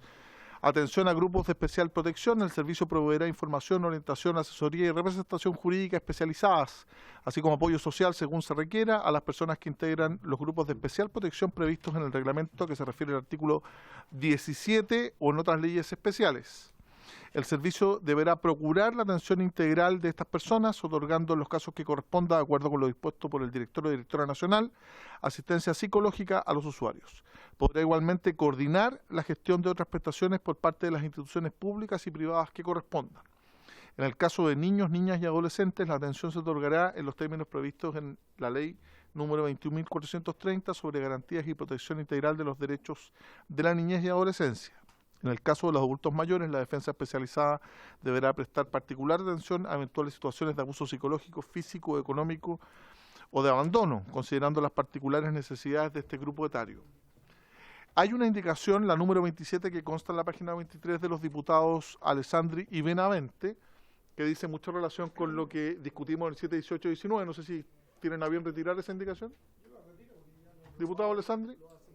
Ok, es incompatible con el texto, pero es como una votación separada. Entonces, este artículo 22, había consideración del retiro, agradezco al diputado Benavente y Alessandri, de la indicación número 27, no ha sido objeto de indicaciones y por consiguiente podemos votarlo por unanimidad, si es que están de acuerdo. No. En votación. Perdón, diputada Pérez. Volviendo al tema de lo que estamos hablando aquí de las regiones, ¿cierto? Tanto Biobío y regiones más al sur. Cuando en la ley aparece que vamos a dar asesoría psicológica u otra a facultad o a decisión de la Dirección Nacional, me preocupa qué pasa en las regiones con la equidad territorial. ¿Cómo se definen los recursos, por ejemplo, para que lleguen a las regiones más extremas que también tenemos víctimas? ¿Y cómo puede tener esa visibilidad? Porque uno pudiera decir, teniendo criterios de descentralización, equidad territorial, porque si no concentramos todo en Santiago, pero ¿quién tiene esa mirada? Porque uno podría decir, mire, va a depender de la ley de presupuestos y que se le asignan recursos, y todos sabemos que es muy paupérrimo lo que hoy día cuentan los CAG, ¿ya?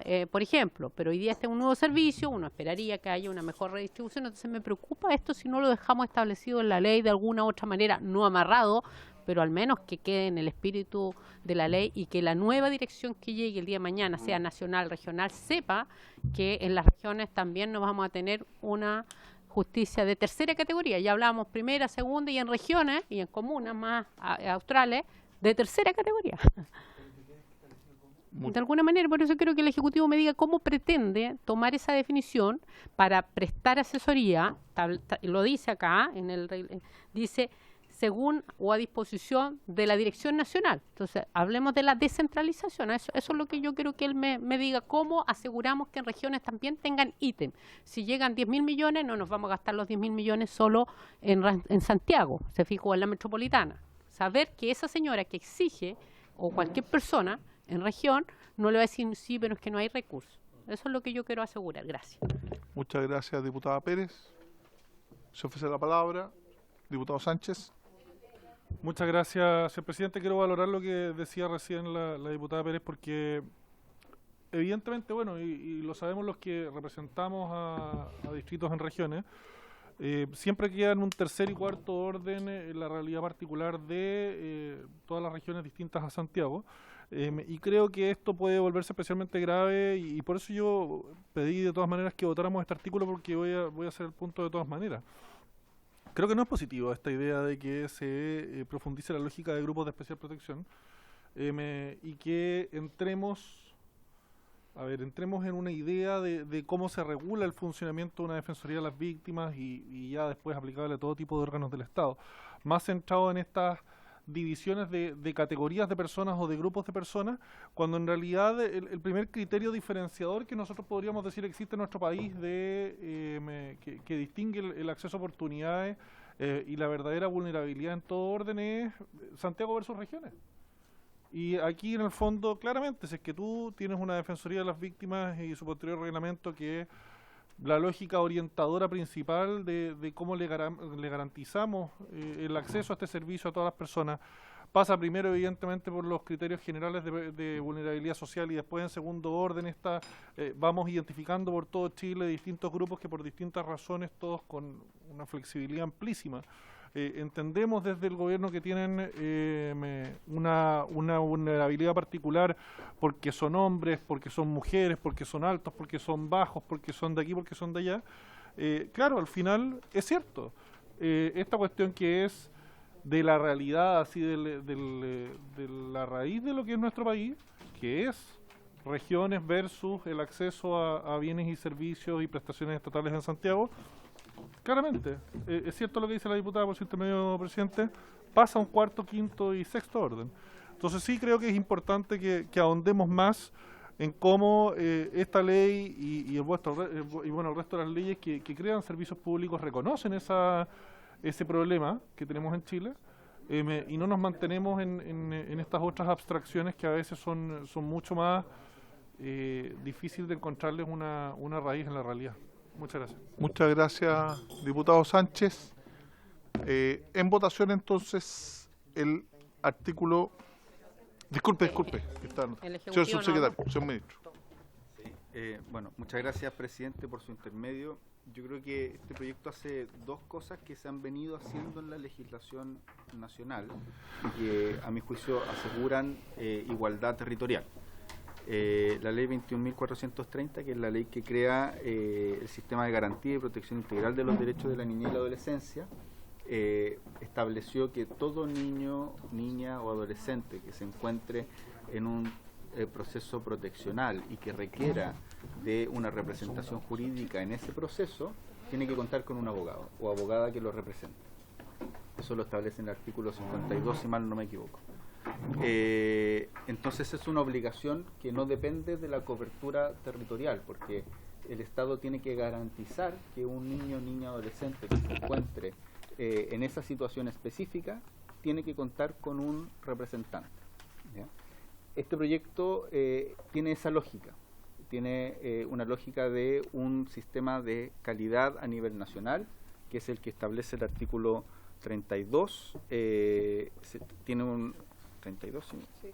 31, bueno, que ahora va a ser 33, porque se añadieron estos artículos, pero el artículo 31 establece un estándar a nivel nacional de calidad, es decir, una calidad que tiene que, por así decirlo, ser un mínimo a nivel nacional, un consejo asesor de esos estándares, que es el que construye esos estándares, dentro del cual se asegura la representación regional también, y evaluación de esos estándares, para que esos estándares no queden guardados en un cajón. Y estos estándares son, cada 3 años se tienen que ir evaluando y, por cierto, ajustando a las necesidades que existan a nivel nacional. Entonces está en la lógica de un estándar unificado a nivel nacional, cosa que hoy por hoy lamentablemente no tenemos, entre otras cosas porque existen 4 corporaciones. En segundo lugar, prestaciones que son profesionales. En tercer lugar, evaluación permanente y constante y con participación a nivel regional, ¿ya? Diríamos también que este servicio, en ese sentido, contempla direcciones regionales. Actualmente tenemos corporaciones que tienen, uno podría decir, entre comillas, direcciones regionales, pero no propiamente tal direcciones regionales, con lo que implica una dirección regional creada por ley. Este servicio establece direcciones regionales y sobre esa base, además, esta implementación gradual que nos va a ir permitiendo evaluar cómo se está incorporando o cómo se está implementando en cada una de las regiones. Entonces, creo que está recogiendo, primero, estos estándares mínimos, segundo, profesionalización de lo mismo, y tercero, evaluación permanente y constante con una implementación gradual. Creo que esa es la mejor manera de asegurar que estos estándares de calidad se cumplan en todo el país, independiente de las especificidades territoriales. En relación a lo que señalaba el diputado Sánchez en el artículo 20, bueno, y quizás se pueden hacer algunos ajustes en el artículo 34 y siguiente, que nosotros como Ejecutivo estamos disponibles a hacer algunos ajustes en el 33 y siguiente, que sea necesario para reforzar la necesidad de, podríamos decir, equidad territorial. No hay ningún problema al respecto. Y en el artículo 22, insisto, cuando se habla de atención a grupos de especial protección, tal y cual lo señala el artículo 17, que ya se aprobó, y además también se hace mención expresa a ciertas leyes que han ido estableciendo específicamente una atención prioritaria, como es la ley 21.430 o la atención que tienen actualmente las corporaciones en razón a el convenio internacional de personas mayores, ¿ya? Es decir, hay una mención expresa porque ahí implica que tiene que haber una atención especializada, una atención preferente y una atención universal. En el caso de los niños, niñas, adolescentes que se encuentran sujetos a un proceso proteccional, el Estado les asegura, y el Estado les asegura, y tiene que cumplirlo, porque además el artículo 52 tuvo una innovación muy importante en la legislación nacional. Cuando el Estado no asegura, es decir, no entrega a un abogado o abogada que represente a los niños que se encuentran en un proceso de protección, ese proceso de protección es nulo. tiene sanción de nulidad, y así lo establece el artículo 52 de la ley 21.430. Y eso ha obligado que en los esfuerzos presupuestarios que ha hecho el Estado desde la aprobación de la ley de garantía, ha implicado que inicialmente se contemplaron más de 6.000 millones de pesos para implementar estos abogados o abogadas del niño a lo largo del país, y actualmente el presupuesto público que se está destinando es de alrededor de 20.000 millones de pesos, y con este proyecto crece además en esa línea de representación, precisamente para hacernos cargo de las obligaciones que los propios legisladores han establecido en materia de niñez y adolescencia. Diputada Pérez. Solo para que quede consignada en la historia de la ley, yo no soy miembro titular, pero me interesa tener esta Debería mirada. hacerlo. ¿Por qué?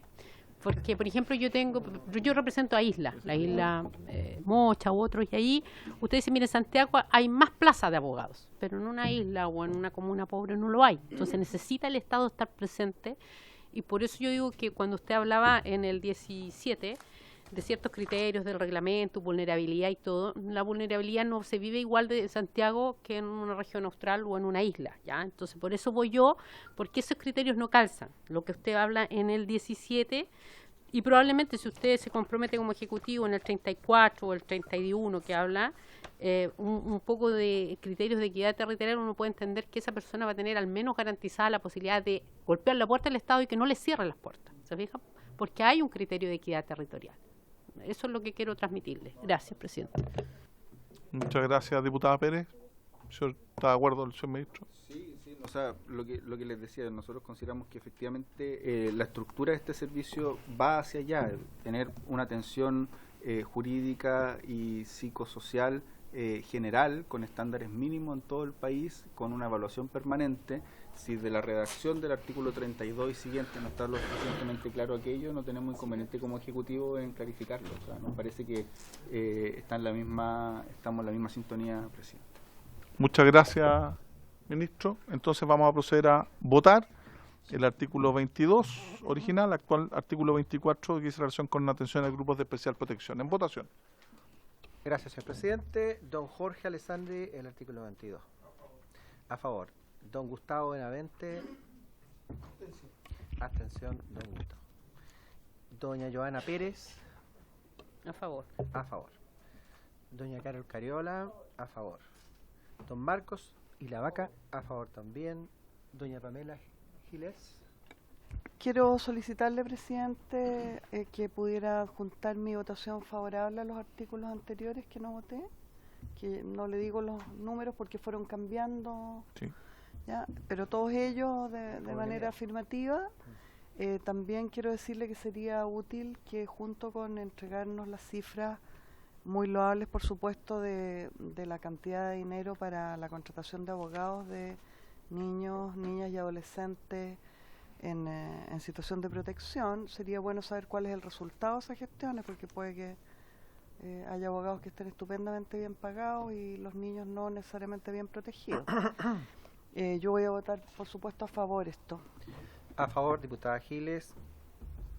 Diputada Erika Ñanco. A favor. Don Luis Sánchez. Abstención. Abstención. Diputado Gonzalo Vinter. A favor. A favor. Señor presidente. A favor. A favor, señor presidente. 1, 2, 3, 4, 5, 6, 7, 8. 8.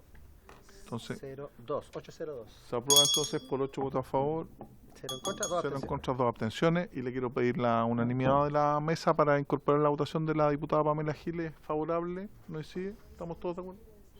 ¿Sí? ¿Diputado 20 está de acuerdo? ¿Un piticle? Sí, está de acuerdo. Se aprueba por unanimidad. A continuación corresponde en la página 23 el artículo originalmente 23, actual 25, mediación familiar. Corresponderá al Servicio de Administración del Sistema de Mediación Familiar, de acuerdo con lo establecido en el título 5 de la Ley 19.968, que crea los tribunales de familia. No tiene ninguna indicación, entonces le propongo que lo aprobemos por unanimidad. Claro, que corresponderá al Servicio de la Administración del Sistema de Mediación Familiar. ¿Estamos todos de acuerdo por unanimidad? Se aprueba por unanimidad. El artículo 24 tiene más indicaciones, muchas de ellas inadmisibles o incompatibles con lo aprobado, entonces si le parece a la comisión lo vamos a dejar hasta acá. Quiero hacer presente a la comisión que se ingresaron las indicaciones para las reglas de uso de la fuerza, que tiene urgencia desde término de antes del receso parlamentario y voy a citar, lo conversé con el diputado Andrés Longton, que preside la Comisión de Seguridad Ciudadana, para este miércoles a las 17:30 horas. En esa ocasión el Ejecutivo va a presentar las indicaciones a las reglas de uso de la fuerza. Las va a explicar, obviamente lo que corresponde ahí que abramos un plazo de indicaciones, son comisiones unidas. El día miércoles a las 17:30 horas. 17:30 horas. Reglas de uso de la fuerza. Porque esta termina a las 17. No, pero en este caso es lo que se adelanta 30 minutos, está acordado así. Esta nosotros, ¿a qué hora termina el día miércoles? A las 5. Es que por reglamento tiene que ser 17:30. Por los franja horarios. ¿Se puede hacer, Es que la franja horaria está fijada por comité, a menos que haya unanimidad. 17 horas. Vamos directo. 17 y 4. Por 2 horas. Lo que pasa que hay que trasladarse de acá a otra sala, la secretaria tiene que hacerlo. Entonces a las 17:30 horas 7. Aprovechan de tomarse un cafecito.